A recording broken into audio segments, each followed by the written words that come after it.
নমস্কার, সবাই কেমন আছো? আশা করছি সবাই খুব ভালো আছো আর আমরাও ভালো আছি। তো চলে এলাম নেক্সট পার্ট নিয়ে। সকালে যেহেতু সেদ্ধ সেদ্ধ ভাত খেয়েছিলাম তো প্রচণ্ড খিদে লেগে গেছিলো। তারপরে মায়ের কাছে যেতেই দেখলাম মা বিকেলে ভাজছে বক ফুলের বড়া আর হচ্ছে সবজি পকোড়া। তো সব কিছু নিয়ে মুড়ি টুড়ি নিয়ে চলে এলাম ছাদে, কারণ ছাদে বসে খাওয়ার মজাটাই আলাদা। তবে সন্ধ্যা নেমে আসছিল, তাই তাড়াহুড়ো করে খেয়ে চলে এলাম নিচে। কেননা আমার ব্যাগপত্র এখনও গোছানো হয়নি, জিনিসপত্র বের করেছি, মানে জিনিসপত্র বলতে জামা কাপড় আর যা যা লাগে।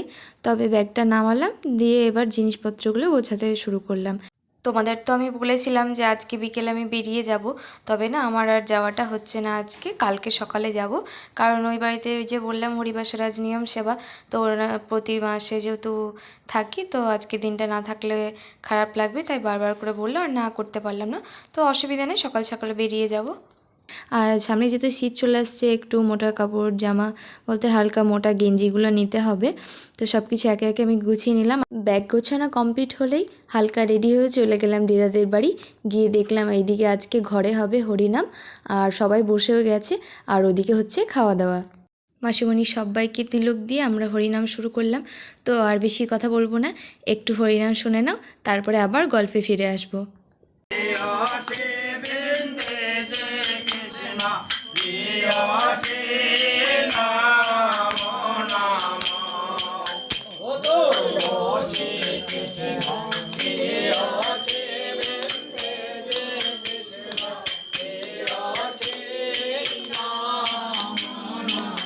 আমাদের হরিবাসরের গান কেমন লাগলো তোমরা অবশ্যই কমেন্ট করে আমাকে জানাবে।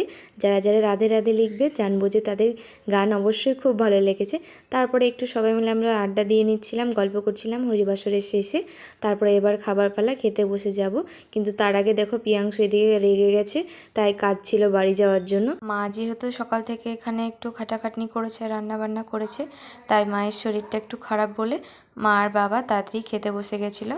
তারপরে আমরা কিন্তু হরিনাম শেষ করে বসেছি, আর মারা একটু তাড়াতাড়ি খেয়েই মারা চলে গেল। তারপরে আমি দাদা দিদা সবাই মিলে খেতে বসে গেছিলাম। দিদাও কিন্তু হরিবাসরে এসেছিলো, তবে দিদাকে দেখা যায়নি, দিদা একটু পেছনে বসেছিল। তারপরে আমরা বসে গেলাম খেতে। এই যে আমরা প্রথমে মেনুতে ছিল ভাত, ডাল, পাঁচ তরকারি, শাক, আলু ভাজা, বড়া ভাজা, তারপরে পড়ে গেল চাটনি আর দই মিষ্টি। তো রান্নাবান্না খুব ভালো হয়েছে, আমার মা করেছে বলে বলছি না, সবাই মিলেমিশে করেছিল, খুব ভালো হয়েছিল সব কিছু। দিনটা খুব সুন্দর কাটলো। তোমরা সবাই ভালো থাকো, টাটা।